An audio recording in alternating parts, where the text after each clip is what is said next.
Enquanto nós estávamos cantando, me veio alguns versículos à mente. Só vou citar, como por exemplo em Mateus 17, ali na transfiguração, onde estava Pedro. Um dos que estava com Jesus era Pedro. E apareceu Moisés e Elias, e eles ficaram tão extasiados. Falaram, é bom nós estarmos aqui, vamos fazer aqui 3 tendas, uma será para o Senhor, outra para Moisés, outra para Elias. Mas ali as Escrituras diz que houve uma intervenção dos céus. Houve uma intervenção dos céus naquele momento, e que o próprio Deus disse, este é o meu Filho amado, em quem me comprazo, a ele ouvi. E ali diz que eles estavam debaixo daquela nuvem, de repente, mas quando abriram os olhos, a ninguém mais viram, senão a Jesus. A ninguém mais viram, senão a Jesus.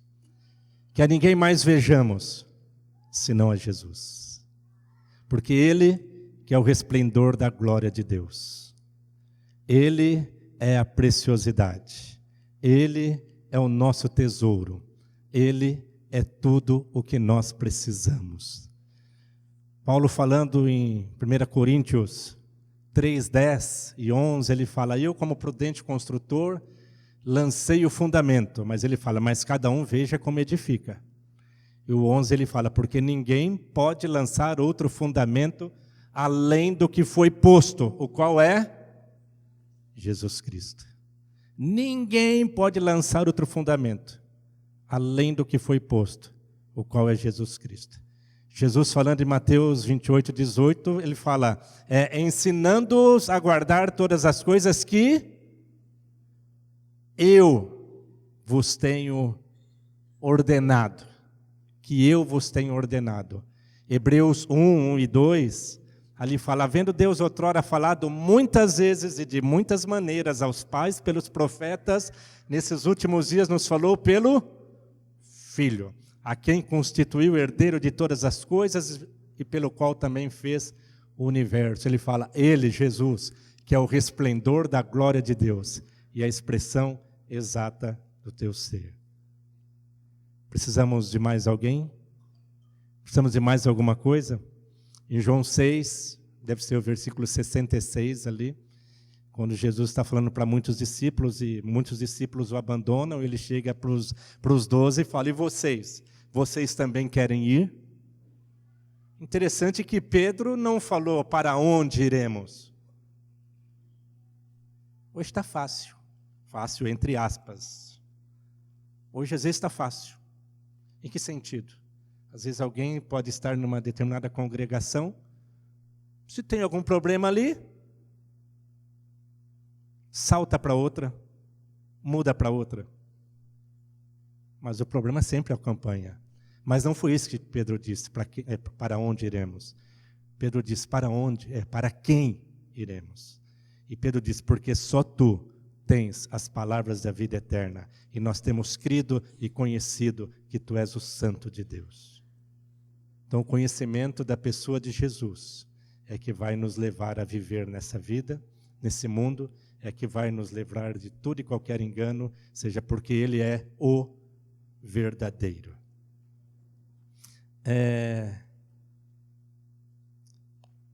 Efésios 1:10 fala de fazer convergir nele, na dispensação da plenitude dos tempos, todas as coisas, tanto as do céu como a da terra.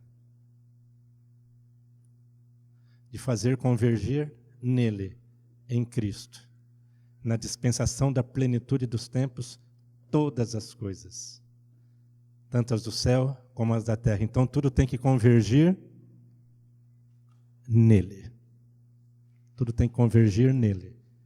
Romanos 11:36, porque dele, por meio dele e para ele são todas as coisas. Há vários encontros atrás, nós falamos aqui um pouco sobre Jesus, nosso único ponto de referência, a palavra apostólica, a nossa principal fonte de informação. Em Efésios 2:20 fala, edificados sobre o fundamento dos apóstolos e profetas, sendo Ele mesmo, Cristo Jesus, a pedra angular. também, acho que é Efésios 3:5, fala em qual em outras gerações não foi dado a conhecer aos filhos dos homens, como agora foi revelado aos seus santos apóstolos e profetas no Espírito. Portanto, Jesus é sempre, vai ser sempre, nosso único ponto de referência. E a palavra apostólica, nossa principal fonte de informação. E como sempre falamos, tudo aquilo que vemos, tudo aquilo que ouvimos, nós temos que trazer para esses dois filtros. E nos perguntar se estamos ouvindo algo, Jesus falou, os apóstolos falaram, esse é o filtro. Se estamos vendo algo, nos perguntar, Jesus fez, os apóstolos fizeram, esse é o filtro. Se Jesus falou e fez, nós vamos falar e fazer. Agora, se Jesus não falou e não fez, por mais bonito, atrativo ou atraente que seja, nós não vamos falar e nem fazer, por mais que possa contradizer a muitos.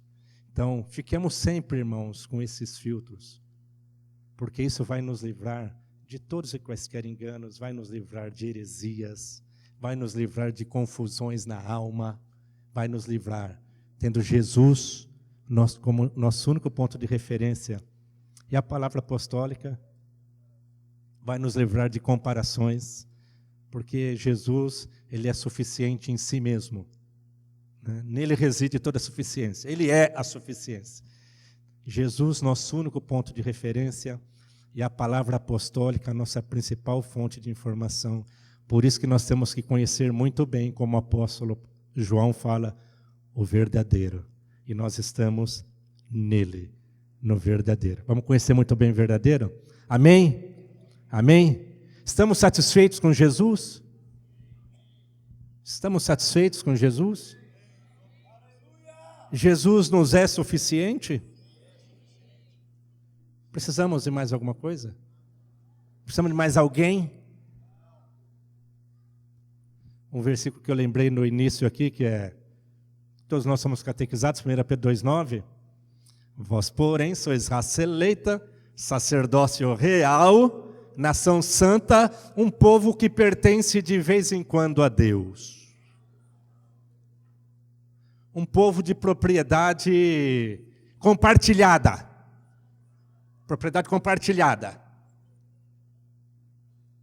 Somos exclusivos, gente. Um povo de propriedade exclusiva de Deus, a fim de que o Filho seja glorificado no Pai. Somos propriedade exclusiva dele. Exclusivo é único. Nós somos dele. Amém? Vivamos essas verdades. Tomemos essas verdades no nosso coração. Saber que nós somos povo de propriedade exclusiva dele. 1 João 5,8. E o maligno não nos toca. Não nos toca. Tiago 4,7. Sujeitem-se, portanto, a Deus, resista ao diabo, e o diabo vai fugir. Eu estava lembrando esses dias de um versículo também, Tiago 1,21. Por que eu estou falando isso? Porque às vezes atribui-se. Quem que falou aqui? Meu Deus do céu. Minha memória está curta. Mas podemos atribuir coisas aos demônios, ao diabo. Foi Betim, foi Beto. E que não vem dele.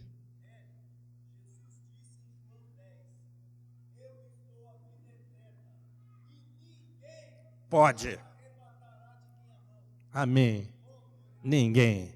Eu lhes dou a vida eterna e ninguém as arrebatará das minhas mãos. Jesus diz.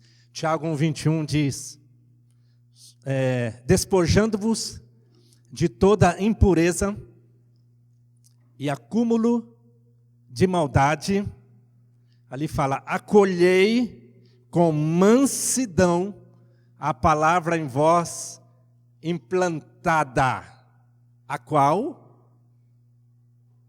é poderosa para salvar as vossas almas.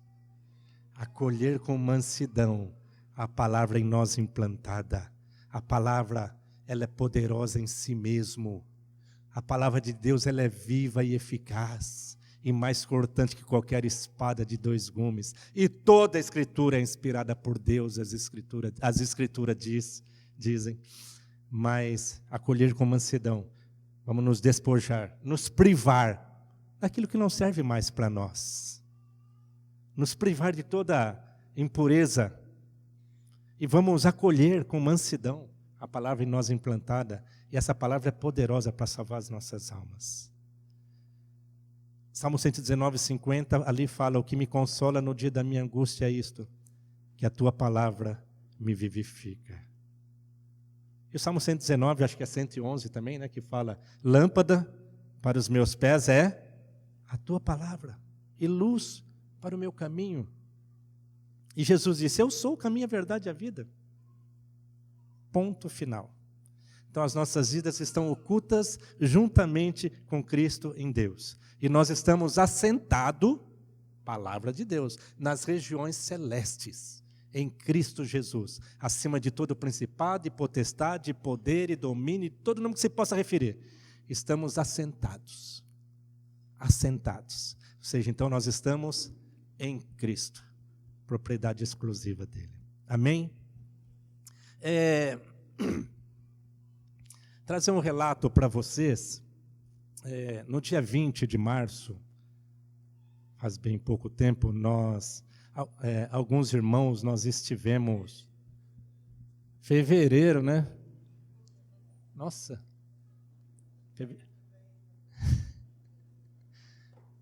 a idade chega para todos, né, gente? Mas dia 20 de fevereiro, nós estivemos no Ipiranga, no Parque do Ipiranga ali. Estivemos, vários irmãos, nós estivemos juntos,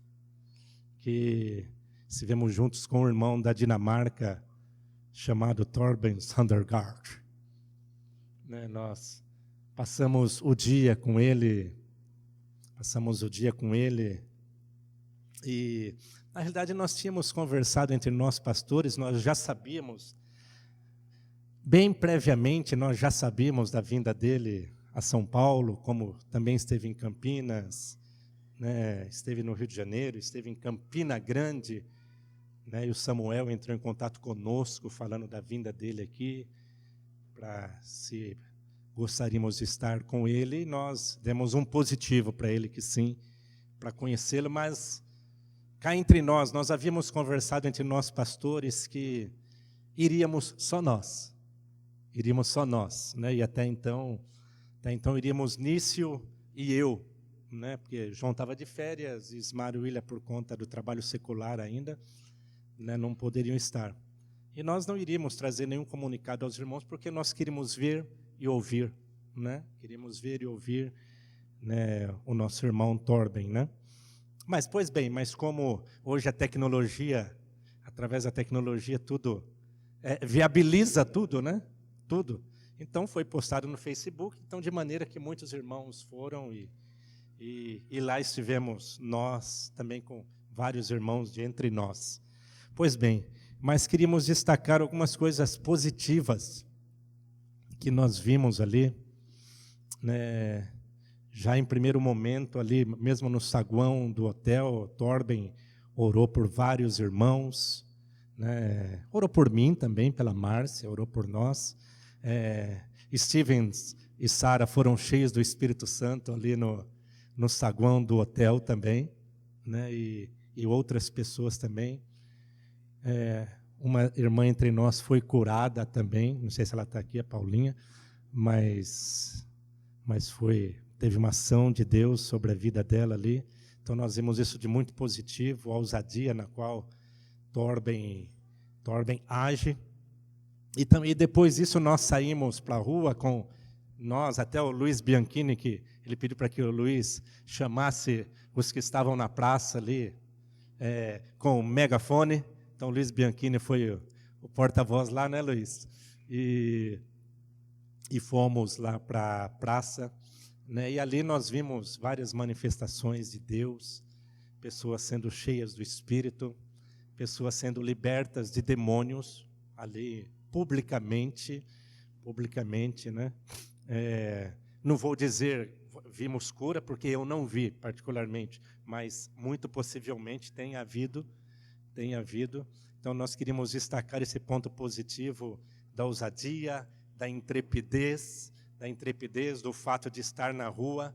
Coisa essa que nós precisamos voltar a essas práticas também. Precisamos crescer mais nisso também, porque proporcionalmente nós deixamos meio que de lado. Mas isso faz parte também, estar nas ruas, né? Até a frasezinha que a gente usava, né? Estar onde o povo da cidade está. Não é só estar na rua, tem que estar onde tem gente. Tem que estar onde tem gente, né? Mas é uma prática que precisamos aí, com a graça de Deus, estarmos retomando, não por conta do Torben, mas por conta daquilo que a palavra nos orienta. Por conta daquilo que a palavra nos orienta. Então, foi um momento muito, muito precioso para nós, nesse sentido, que nós temos que aprender nessa questão da ousadia, aprender na questão da intrepidez, na questão de estar mais nas ruas. Isso foi o ponto positivo. Mas nós também queremos mostrar o outro lado da moeda. O outro lado da moeda. Por quê? Porque se só mostra um lado da moeda, veja, quando nós estamos falando, detalhe importantíssimo, as Escrituras nos orientam a julgar as profecias. Nós não estamos falando do Torben, tá? Tá bom? Então, nós não estamos falando da pessoa do Torben. Nós estamos falando da doutrina, da palavra do Senhor. Então, não temos nada contra ele. Graças a Deus, não mesmo. Não mesmo. Mas porque se mostrarmos somente um lado da moeda, nós podemos cair em erros, nós podemos cair em desvios, nós podemos cair em confusões. Por isso que é importante mostrar os dois lados da moeda. Não nos apegarmos em nenhum extremo e nem em outro extremo. Mas é importante mostrarmos os dois lados. E houveram também, da mesma forma que houveram esses pontos positivíssimos, houve também, ao nosso ver ali, alguns pontos que nós queremos destacar que nós vimos como um perigo. Né? Eu fiquei, e depois desse tempo na praça ali, nós fomos para um salão, um pastor que a gente já tinha começado a manter contato. Rogério, está aí? O José, conhecemos ele ao vivo e a cores, né? Pastor que entrou em contato conosco meados de novembro, dezembro do ano passado, e não deu para estarmos juntos com ele. Depois veio as festas, tudo, né? Queria nos conhecer, e cristocidentemente, né? Esse encontro à tarde foi no salão da congregação dele lá, então nós pudemos ali interagir. O Luiz também interagiu bastante com o José também, um queridão, né? Pois bem, mas aí à tarde fomos para esse local onde haveriam e houveram vários batismos, né? Mas ali nós vimos algumas práticas que nos preocuparam, né? Como, por exemplo, dois da equipe do Torben estarem expulsando o demônio de uma moça e conduzirem essa moça endemoniada ao batismo, né? E tome-lhe expulsar demônio.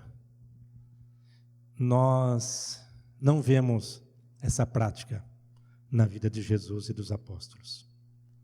E nós não vemos também o ensino na vida de Jesus e dos apóstolos que favoreça essa prática.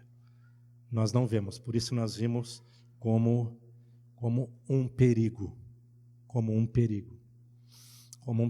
e em dado momento,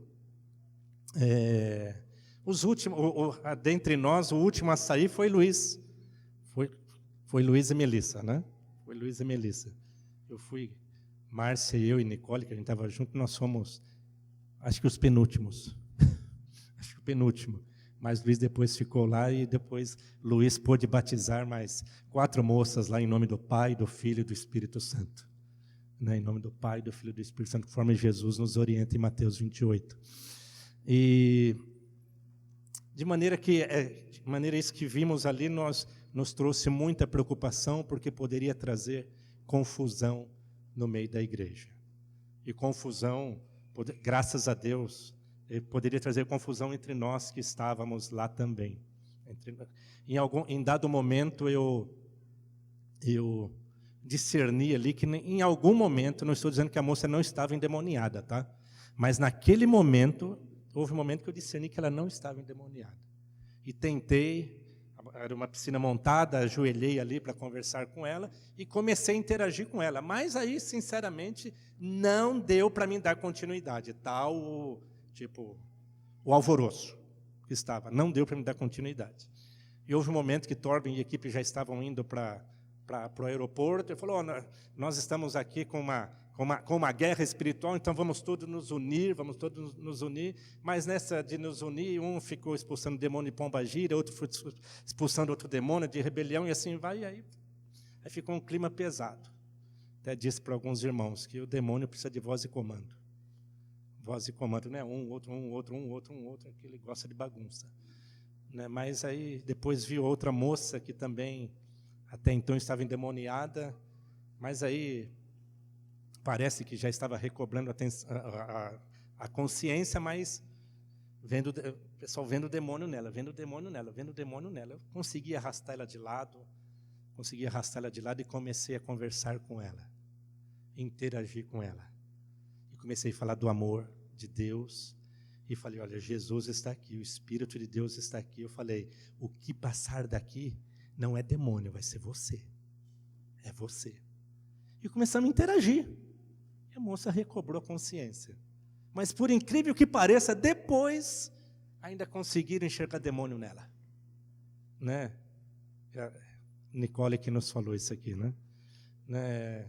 Conseguiram enxergar demônio nela, então é uma demonização, uma coisa mas que isso não nos caiu bem com base no ensino e prática de Jesus e dos apóstolos.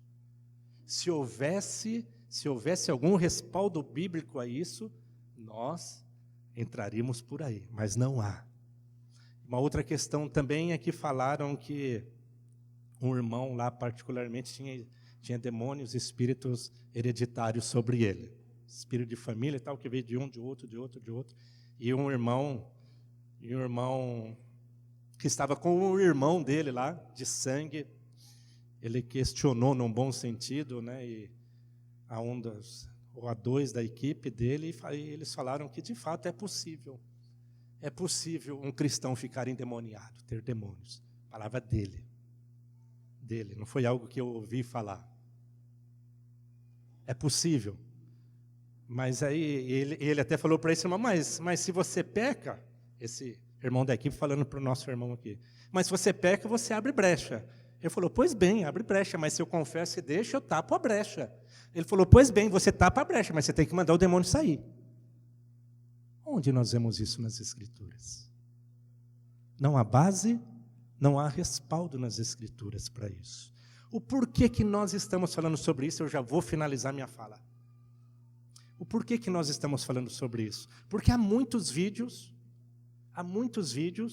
sabe, Torben Sandgaard se tornou muito conhecido, mas lembrando, nós não estamos falando do Torben, nós estamos defendendo a doutrina de nosso Senhor Jesus.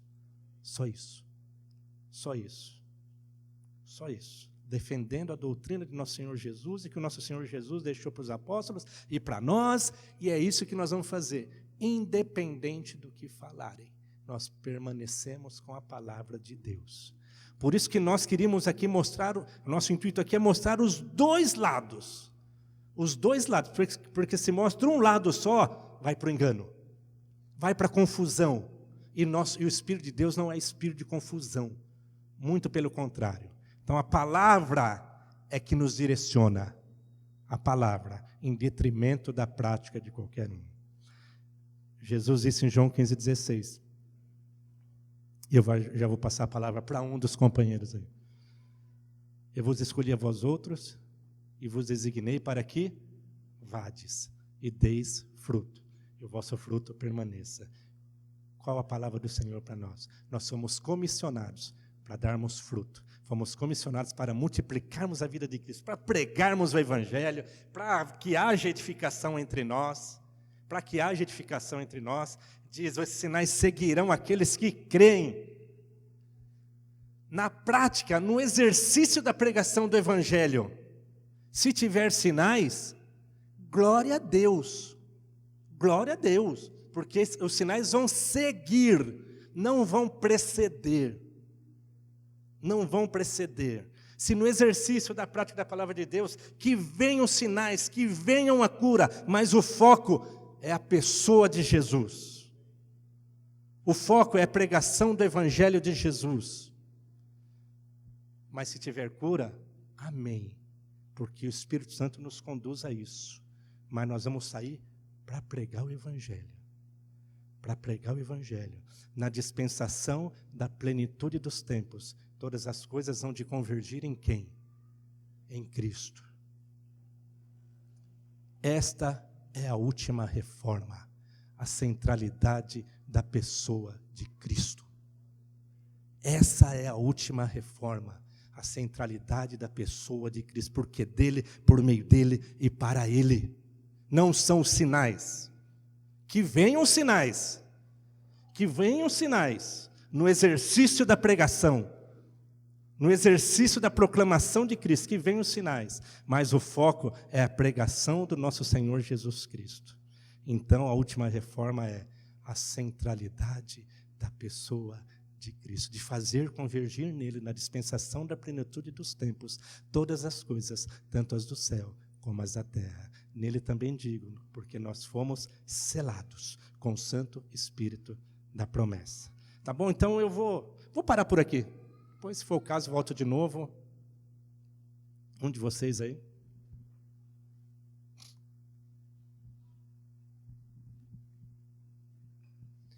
Irmãos, se tem uma coisa que nós não precisamos na tão dilacerada igreja de Jesus, é de confusão. Se tem uma coisa que nós não necessitamos, é de divisões entre nós. E nós, e quando eu digo nós, não me refiro apenas a seus pastores aqui em São Paulo, mas a outros irmãos que consultamos e conferimos com eles, estão muito preocupados que este movimento gere divisões pelo meio da igreja. É essa a nossa preocupação. Vocês conhecem o testemunho de alguns aqui, como alguns se converteram. Eu conheço a história de alguns. Eu estava num retiro agora com os irmãos em Maringá, e eu nunca soube como o Rogério se converteu. Rogério, aquele Rogério ali, marido da Fran. Você sabe como é que o Rogério se converteu? Vocês sabem de onde o Rogério veio? E como foi que o Rogério se converteu? De onde Deus tirou o Rogério? E nós podemos fazer aqui uma lista. De onde Deus tirou o Luiz Bianchini? Roqueiro. Andava todo de roupa preta. Não é roupa preta, é gótico, né? Assim, irmãos, cada um aqui poderia dar um testemunho de onde Deus tirou você. Você sabe qual é a minha uma das minhas preocupações com tudo isso que está acontecendo? É que nós deixemos de nos alegrar com o verdadeiro milagre que acontece na vida de uma pessoa, que é o novo nascimento. Porque alguém pode ser curado, e glória a Deus por isso, mas sabe o que vai acontecer com essa pessoa que foi curada? Se ela não se converter, ela vai morrer e vai para o inferno, curada. Sabe por quê? Porque ela não recebeu a principal cura que ela precisa receber. Meu irmão, lamentavelmente, porque hoje, quantos irmãos estão nesse exato momento, espalhados pelo mundo, missionários, homens e mulheres, estão espalhados por esse mundo nesse exato momento, gastando suas vidas. Muitos deles estão doentes e saem das suas casas dia após dia e vão pregar o Evangelho. John Wesley, num de seus livros, ele diz assim, na cidade onde ele estava: Ele falou assim: se você estiver dentro da sua casa, num dia que estiver lá fora, menos 20, e alguém bater, e você vê um barulho no quintal, das duas coisas é uma: ou é um urso querendo invadir tua casa, ou é um missionário wesleyano vindo pregar o evangelho para você. Homens e mulheres que você e eu nunca conhecemos, e que morreram doentes pelos campos missionários desse mundo.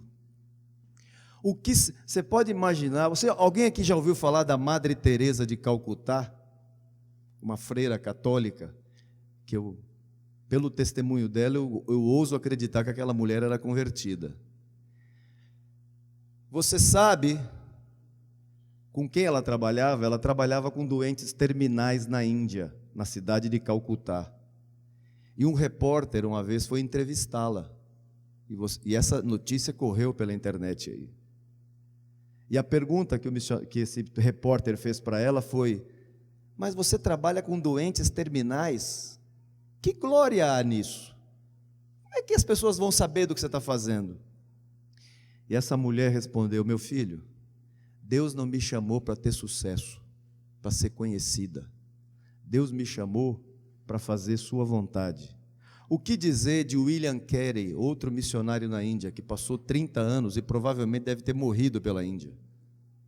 Gastou a vida dele. O que dizer de Hudson Taylor, que passou sua vida na China pregando o evangelho? Irmãos, nós precisamos, agora, com todo esse mover, todo esse movimento, qual é a nossa preocupação? Que ninguém mais pode ficar doente. Ah, não é o que se diz. Não é o que eu vejo. O que eu estou vendo é que quem participa disso, quem ouve isso, o enfoque é curar.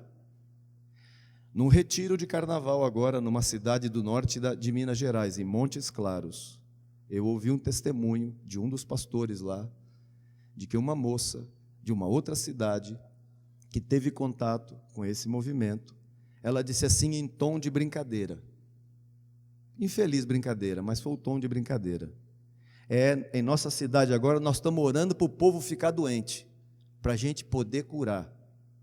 Meu Deus, o que é que nós vamos dizer?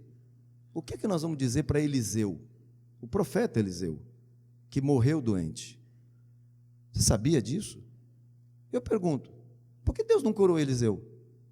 Não era mais fácil? Ele continuava profetizando e abençoando esse mundo. O que é que nós vamos dizer de Epafrodito, que adoeceu mortalmente?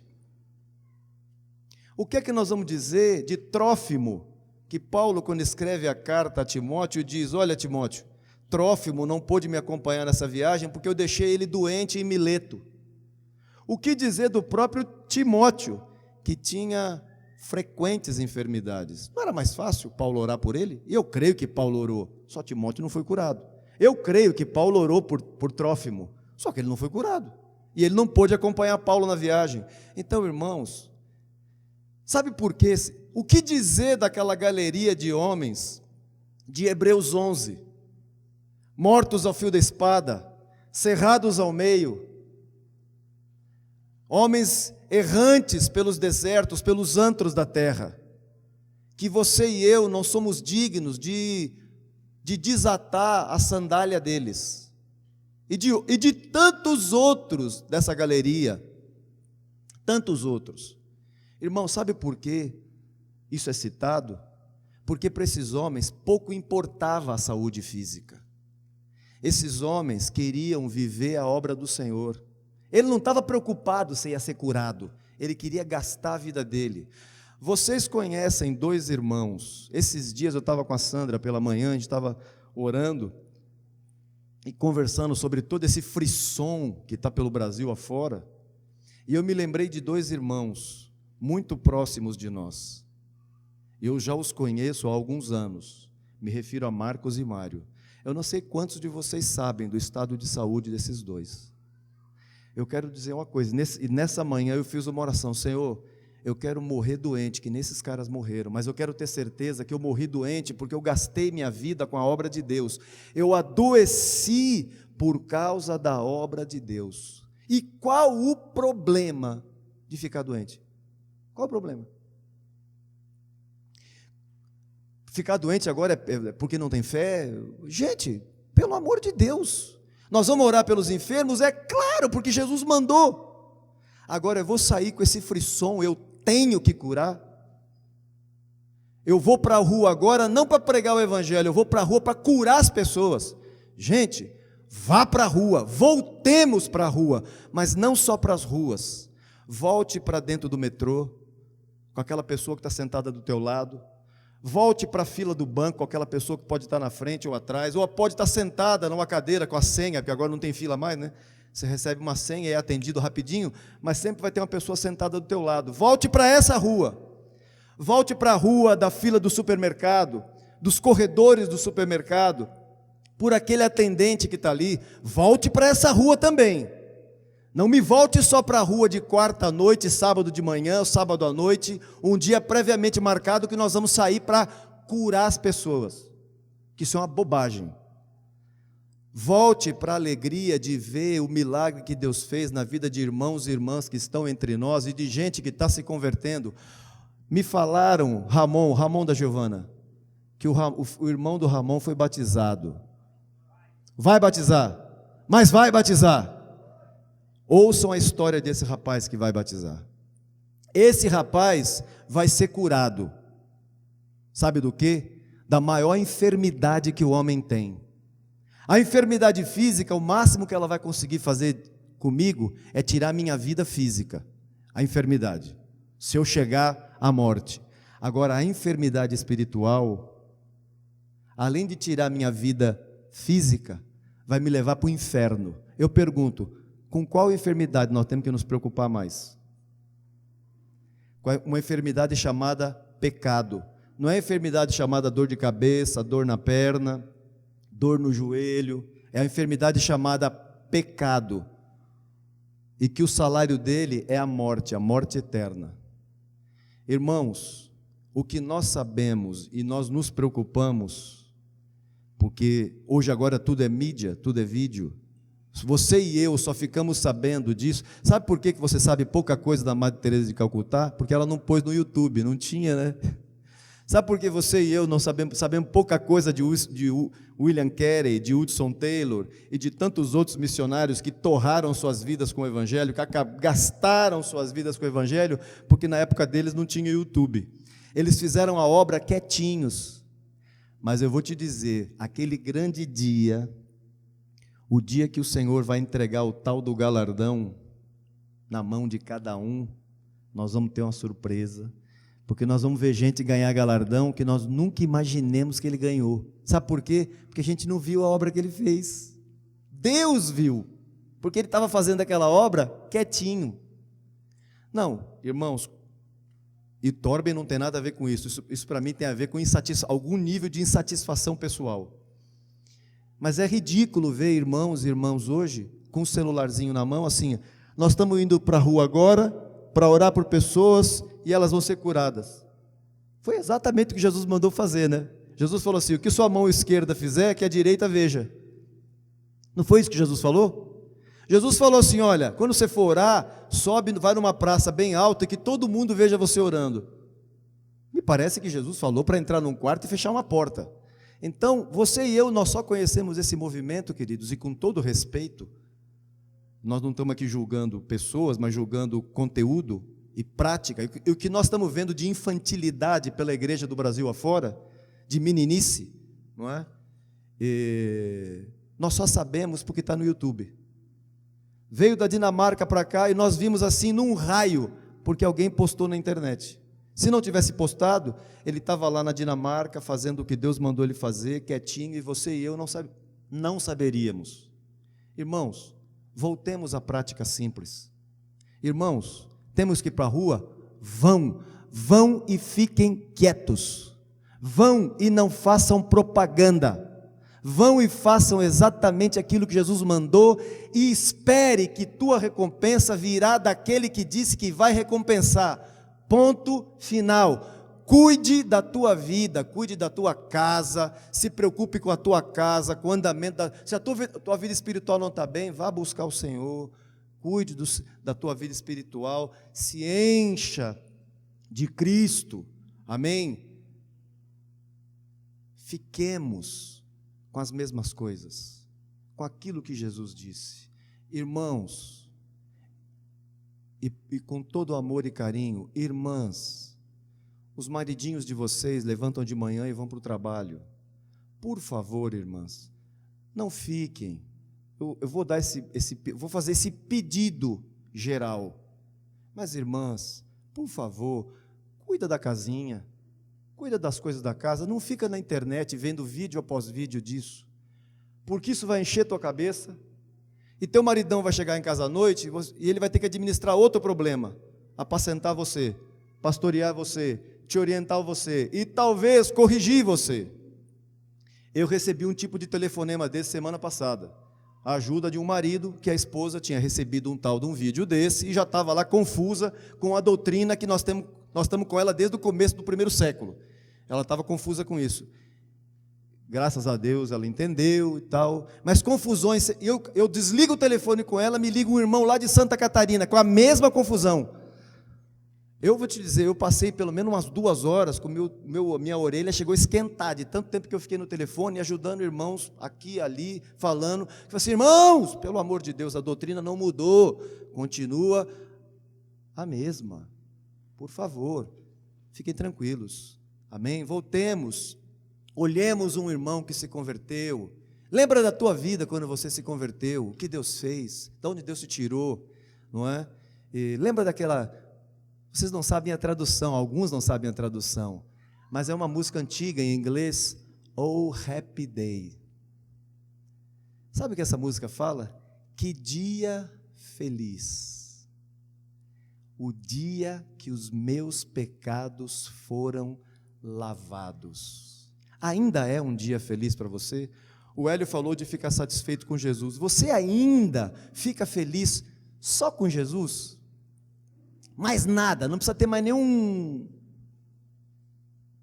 irmão em Maringá, um irmãozinho lá, que está confuso com essa situação toda aí.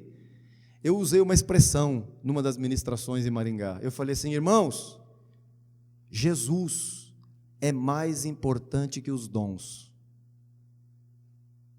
O irmão ficou todo preocupado, como se eu tivesse dito a maior heresia. Irmãos, Jesus é mais importante que os dons, não há nada que possa ser comparado a Ele. Os dons existem para nos revelar a Cristo. Os dons são importantes? Com certeza, porque sem eles eu não conheceria Jesus. Sem eles eu não conseguiria entender a Bíblia. Sem eles eu não poderia pregar o Evangelho. Mas eles são dons. Nós precisamos, mais do que os dons, nós precisamos do Senhor dos dons, amém? E esse lugar ainda não mudou, Jesus está muito à frente, não tem nada que possa ser comparado a Ele. Por favor, descansem e se alegrem com os milagres que Jesus faz, quando Ele ataca essa principal doença, que é o pecado. Lembra quando Jesus fala lá em Lucas 15, quando Ele fala da dracma perdida, da ovelha perdida e do filho pródigo? Ele diz, a festa no céu, quando um pecador se arrepende. Eu não conheço, me ajudem aí, mas eu não conheço um texto que fala assim, a festa no céu quando um paralítico anda. Mas tem um texto bíblico que diz que há júbilo no céu, entre os anjos, quando alguém... Steve, quando você se batizou, cara, você produziu uma festa no céu, cara. Teve uma festa lá, cara, porque o dia que você se arrependeu. E é assim, coloquemos as coisas, as verdades no devido lugar. E por favor, quando nós estamos falando isso, nos referimos com todo respeito a esse irmão, até porque não o conhecemos, mas nós precisamos, como pastores da igreja, assim como outros irmãos, não somente nós, outros irmãos pelo Brasil afora, estão orientando a igreja a fazer uma distinção daquilo que é de Deus e daquilo que não é de Deus. Nós precisamos fazer isso. Aliás, alguém lá, um tal de um povo chamado os bereanos, Eles não ouviram, foi o João Bium, ou Marcos, ou Mário, ou Ismar, ou Hélio, ou William. Eles ouviram Paulo, e depois de ouvir Paulo, eles foram conferir para ver se as coisas eram de fato assim. E foram classificados como nobres. Façamos isso.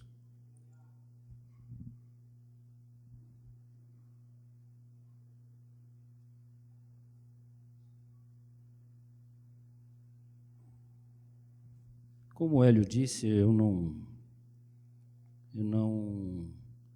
estive lá, mas recebi muitas informações e muita coisa nesses últimos dias aí. E uma coisa comum que foi muito dita, eu creio que vale para nós, é um texto de 1 Tessalonicenses 5:21, julgai todas as coisas e reter o que é bom. Então, acho que a gente tem que ter a sabedoria, a graça, o discernimento de julgar e reter o que é bom, né?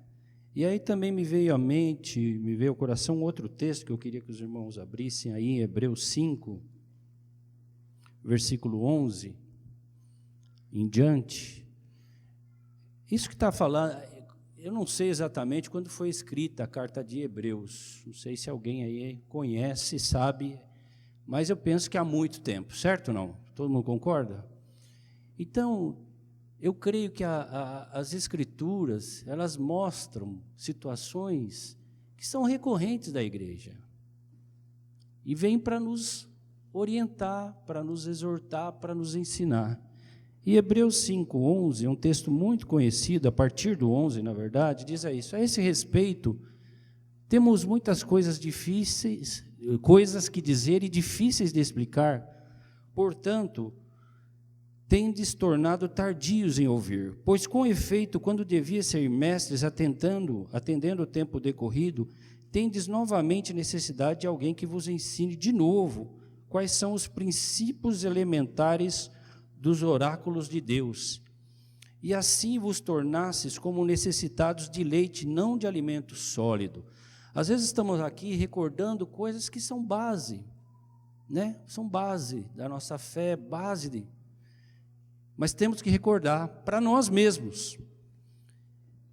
Ora, todo aquele que se alimenta de leite é inexperiente da palavra da justiça, porque é criança, mas o alimento sólido é para os adultos, para aqueles que pela prática, essa questão da prática é uma coisa que nos chocou, aí eu vou falar do reter o que é bom, o sair à rua, o ter intrepidez, o abordar pessoas.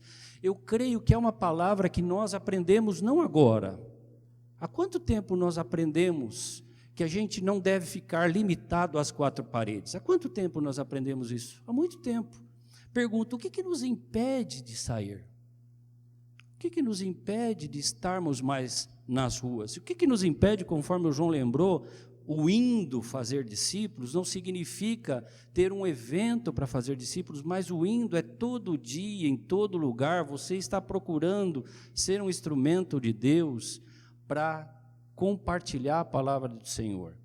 Então, eu creio que uma coisa que nos chama a atenção, e às vezes é uma falta de prática em nós, que nós já aprendemos, já vivemos e com o tempo fomos deixando meio que de lado. Isso temos que isso nos chama a atenção e nos leva a questionar nós mesmos, né? Por que paramos de fazer?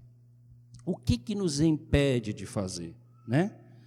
Mas o alimento sólido é para os adultos, para aqueles que pela prática têm as suas faculdades exercitadas para discernir.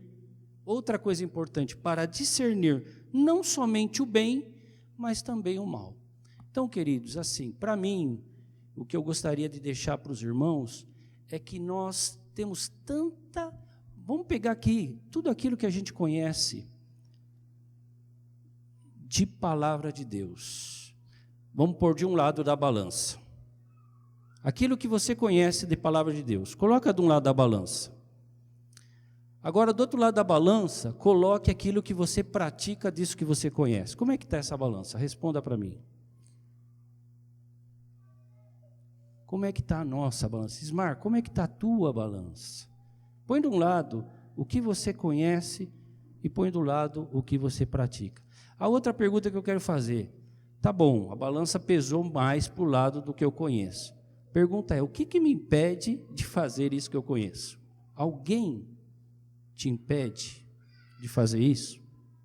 O que impede-nos? Então, queridos, o que para mim ficou é o seguinte, alguma coisa Deus falou comigo, cara, você parou de fazer.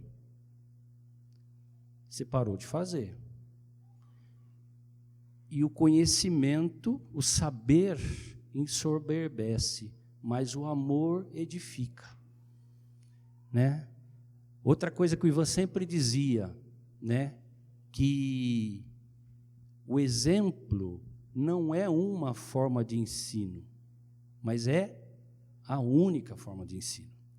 Então, acho que nós temos que resgatar, isso tudo está me servindo a mim, particularmente, para resgatar coisas que eu já sei, mas por alguma coisa no caminho aí algumas coisas foram deixando de serem praticadas como já o fiz anteriormente. Então, acho que isso vale para nós, querido, pensarmos nisso.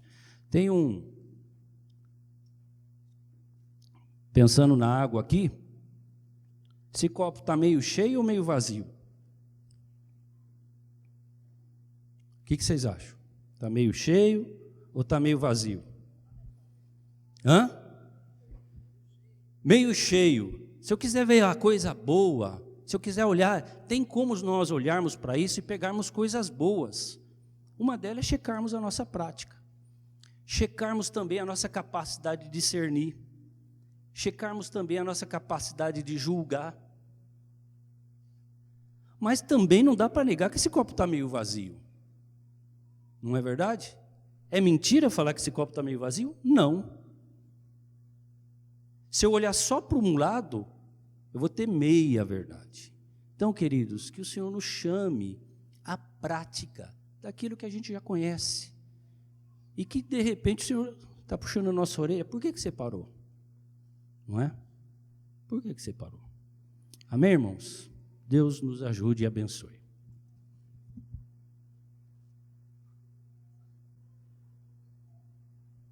Queridos irmãos, queridas irmãs, eu vou mudar um pouco o foco do assunto, acho que já foi explorado o assunto bastante. Eu queria compartilhar algo do meu coração que aconteceu aqui enquanto estávamos louvando o Senhor. Com muito temor no meu coração, eu vou compartilhar isso com vocês. Eu gostaria que vocês prestassem bastante atenção àquilo que eu vou colocar. Quando nós estávamos cantando o cântico, não há outro como tu, teu nome é santo, quando nós estávamos adorando o Senhor com esse cântico maravilhoso, o Espírito Santo tomou meu coração ali, naquele momento, eu comecei a chorar, e algo que não acontece comigo muito frequente, no meu interior, no meu coração, eu vi algo, e eu vi como um homem muito grande, vestido de branco, e com uma luz que não conseguia os olhos enxergar, uma luz muito forte. Esse homem gigante, sabemos que é uma ilustração da pessoa de Jesus. E esse homem estava vindo, assim, colocando os pés no chão, e havia uma multidão de pessoas ajoelhadas, enquanto estava chegando. E essas pessoas não estavam brancas, estavam todas marrom, como se estivessem sem camisas, assim como se fossem pessoas doentes. E este homem chegou e tocou na primeira pessoa, tocou na segunda, tocou na terceira, e aquela luz que ele tinha começou a passar para essas pessoas. E de repente todo mundo ficou iluminado. E o Espírito Santo me falou, Jesus, Ele é puro, Jesus, Ele é santo, Jesus, Ele é glorioso, Jesus, Ele é majestoso, Jesus é tremendo e Jesus é poderoso. Mas Jesus ama cada um de vocês e Jesus quer tocar na vida de vocês. E quando Ele toca na vida de vocês, quando vocês se deixam tocar por Ele, a vida, a santidade, a glória dEle é manifestada para vocês, é passada para vocês. E o Espírito Santo colocou no meu coração, o que nós mais precisamos hoje, como igreja do Senhor Jesus, não é ir atrás das coisas do Senhor Jesus. Nós precisamos de uma experiência profunda e real com a pessoa de Cristo. Jesus é a nossa santidade, irmãos. Jesus é a nossa justiça. Jesus é o nosso poder. Jesus é a nossa vida. Jesus é a razão da nossa existência. E aquilo que Deus está fazendo na igreja hoje, é um texto que eu li por muito tempo na minha vida, e eu nunca vi um detalhe desse texto.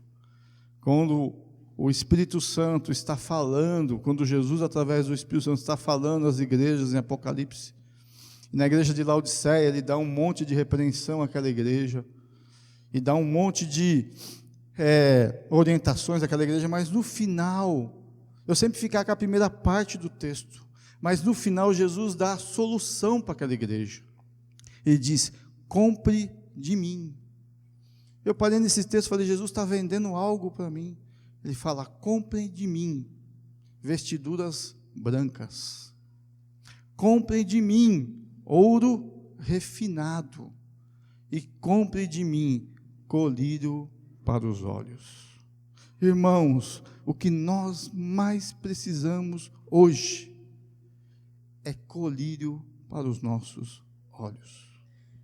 Deus, Jesus está vendendo para nós colírio para os nossos olhos espirituais. Para que serve esse colírio? Para tirar dos nossos olhos tudo que está embaçado, distorcido, tudo que está dificultando nós de vermos. Vemos o quê? Vemos a beleza do nosso Mestre. Irmãos, é isso que nós precisamos, é isso que a igreja precisa, é isso que eu e você precisamos, ver Jesus na sua plenitude. Deus quer se revelar a você, Jesus quer se revelar a você na sua plenitude. Nas cartas de Paulo, ele enfatizava muito, sempre, que ele orava para que a igreja conhecesse a plenitude de Jesus. Eu pergunto, meu irmão, pergunto a você, pergunto a mim, o quanto dessa plenitude está queimando dentro de você? O quanto você tem sede, desejo, anseio, clamor de conhecer esse Jesus na sua plenitude? O quanto há no seu coração um amor, uma paixão que queima dentro de você para amar e servir esse Jesus na sua plenitude. Irmãos, é isso que precisamos urgentemente como parte da igreja do Senhor. O nosso Jesus tem poder para curar, sim, irmãos. Eu tenho testemunho de cura. Eu me converti, logo em seguida eu fui curado de uma coisa que os médicos não tinham cura para mim. Mas o que me levou a viver e a entregar minha vida foi o amor que eu vi nesse Jesus. Foi a paixão que Ele tem pelos miseráveis que nós somos. Nós somos miseráveis. Nós somos pessoas que tínhamos que estar naquela cruz, e Jesus ama esses miseráveis, Jesus nos ama, e esse amor dele tem que produzir em nós uma paixão por Ele, uma entrega total, uma busca constante. Irmãos, irmãs, Jesus pode nos usar para curar, sim, amém, mas não basta a gente só ser usado por Deus, se o nosso coração não está 100% nele. Quantos homens de Deus são usados por aí? Eu me converti num movimento pentecostal, de renovação, de poder, de manifestação espiritual tremenda. Eu participei de culto que as pessoas passavam na frente do salãozinho lá, e as pessoas entravam chorando, querendo Jesus, sem ninguém falar nada. Eu vi muitas manifestações espirituais, mas o homem que Deus mais usou para fazer essas manifestações espirituais está morrendo em adultério, na 4ª mulher agora. Irmãos, os sinais, eles têm a sua importância sim, mas eles não são algo para a gente procurar. O que nos leva a uma transformação de vida é a pessoa do nosso Jesus. Então a pergunta que eu faço a mim, e a pergunta que eu faço a cada um de vocês: o quanto nosso coração está desejoso em conhecer a Ele? O quanto nosso coração está, todos os dias acorda pela manhã e fala: Espírito Santo, me revela Jesus, abre os meus olhos para ver Jesus. O quanto eu persigo conhecer esse meu Senhor, que é muito maior do que eu imagino, muito mais poderoso do que eu imagino, muito mais grandioso do que eu imagino. O quanto meu coração está focado nele. Estamos perdendo tempo com tantas coisas, com tantos alvos naturais, com tantas preocupações dessa vida, com tanta confusão ao nosso redor, e o quanto nós estamos como Maria, querendo estar aos pés desse mestre e beber da sua vida, da sua palavra, do seu conhecimento. Jesus veio a esse mundo com um objetivo muito claro: se revelar a nós. Ninguém pode ver a Deus, mas Jesus veio revelar Deus através da sua vida. Jesus veio a esse mundo para nos resgatar. Irmãos, não existe nada que vai se comparar com essa história que você está inserido.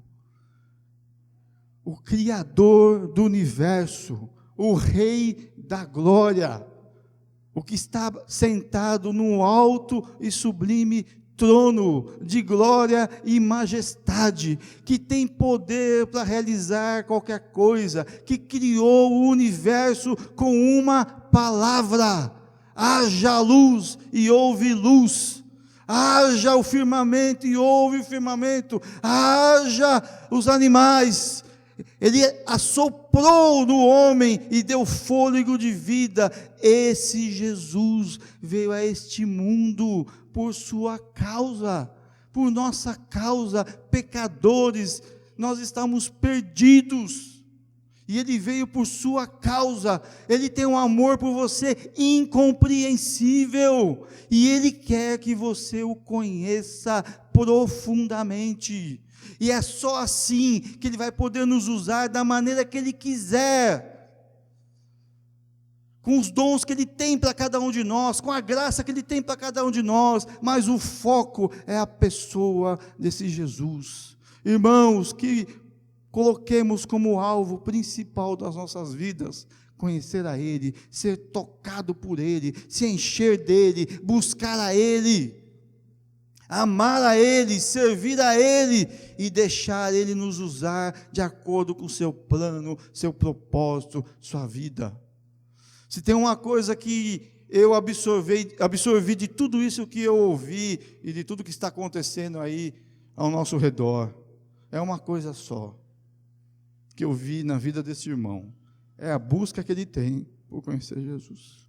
Deus o está usando, amém, mas Deus não vai me usar se eu não tiver uma busca sincera por Jesus.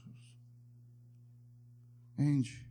Se eu não tiver uma vida aos pés dele de oração, se eu não tiver uma vida consagrada a Ele, se eu não tirar da Bíblia essa prática de jejuar, de estar aos pés dele jejuando e orando, irmãos, o maior problema nosso é que nós vivemos, irmãos, um período de insensibilidade, e há uma preguiça espiritual na igreja hoje.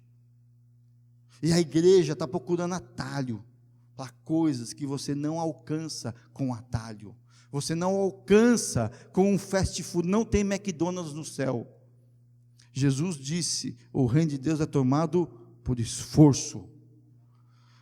E só aqueles que se esforçam, não é o esforço na minha força humana, que esforço que é ele? É a minha busca, é a minha sede, é o meu clamor, é o meu jejum, é o meu se esvaziar para ele me encher. Irmãos, não olhemos para as coisas exteriores, não busquemos as coisas exteriores, irmãos. O que vai nos transformar é uma ação de Deus no seu interior, é a ação de Deus no seu coração. Quantas vezes, quanto tempo, irmãos, nós estamos às vezes lutando para abrir mão para Deus de coisas que Deus já pediu para nós 1, 2, 3, 4, 5 vezes. Nós queremos o poder de Deus, queremos a vida espiritual, Deus está lá, você quer? Tem uma cruz para você, tem um esvaziamento, você tem que abrir mão de coisas. Aí quando vem isso, nós não queremos abrir mão, porque nós queremos o instantâneo. Irmãos, não existe isso. Se você quer ser usado por Deus, com poder e com vida espiritual, você tem que ter uma busca intensa por Ele. Entende? Nós temos que fazer aquilo. Tem um texto que o Ismar repete muito, que para mim gravou no meu coração. Texto de Lamentações de Jeremias. O que se queixa o homem? Cada um se queixa das suas misérias. Irmãos, nós temos que pôr a nossa boca no pó, se queixar das nossas misérias, fazer uma avaliação no nosso coração, falar, Senhor, o som do meu coração, esse canto que cantamos hoje, Senhor, tira de mim algum caminho mau e leva-me para o caminho de vida. Senhor, faz de mim um homem ou uma mulher que te conheça profundamente, que se encha de ti, que viva para ti. E aí, irmãos, nós vamos ver o poder de Deus agindo em nossas vidas. E vocês vão ver coisas que vocês nunca viram, não só exterior, mas dentro de você. Entende? Muitos querem o poder de Deus, mas poucos querem a cruz de Cristo.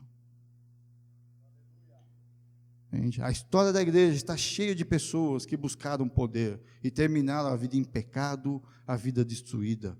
O poder não transforma a pessoa, o que transforma é a cruz, é Cristo. Ele é o poder de Deus. Sem Cristo, sem cruz, qualquer manifestação espiritual vai terminar lá na esquina, não vai durar 6 meses. Mas com Cristo, com cruz, com vida, nós seremos usados por Deus. Que sigamos os exemplos que temos nas Escrituras, principalmente o exemplo de Paulo. Quando ele diz, na última carta que ele escreveu em Filipenses, antes de morrer, ele diz que tudo que ele considerava importante, ele jogou fora. Ele considerou tudo como esterco, com um único objetivo, por causa da sublimidade do conhecimento de Cristo. Ele diz que ele fazia algo, deixava para trás tudo que ficou, e buscava conhecer o seu mestre e atingir esse alvo. Este homem que experimentou coisas que nós nunca experimentamos, que foi arrebatado ao céu, e falou que o evangelho que ele pregava não foi nenhum homem que ensinou para ele, foi o próprio Jesus ressuscitado. Homem que foi usado por Deus com muito milagres, sinais e prodígios na sua vida. E ele termina lá na reta final dizendo que o maior desejo dele é conhecer Jesus. Ele não se encantou com o que Deus fez através dele. Ele procurava o que Deus estava fazendo dentro dele. O que Deus estava transformando o coração dele e o conhecimento da pessoa do Senhor. Irmãos, queremos uma igreja gloriosa, cheia de vida e poder? Sim. Eu oro por isso há muitos anos. Mas que esse poder seja fruto de vida transformada, de busca, de esvaziamento, e de que Jesus seja o alvo e o foco principal. E que não sejamos homens e mulheres que vão atrás de personalismo e de pessoas, mas vamos atrás da essência. Cristo em nós, a esperança da glória. Em Colossenses 3,11, quero terminar lendo esse texto aqui.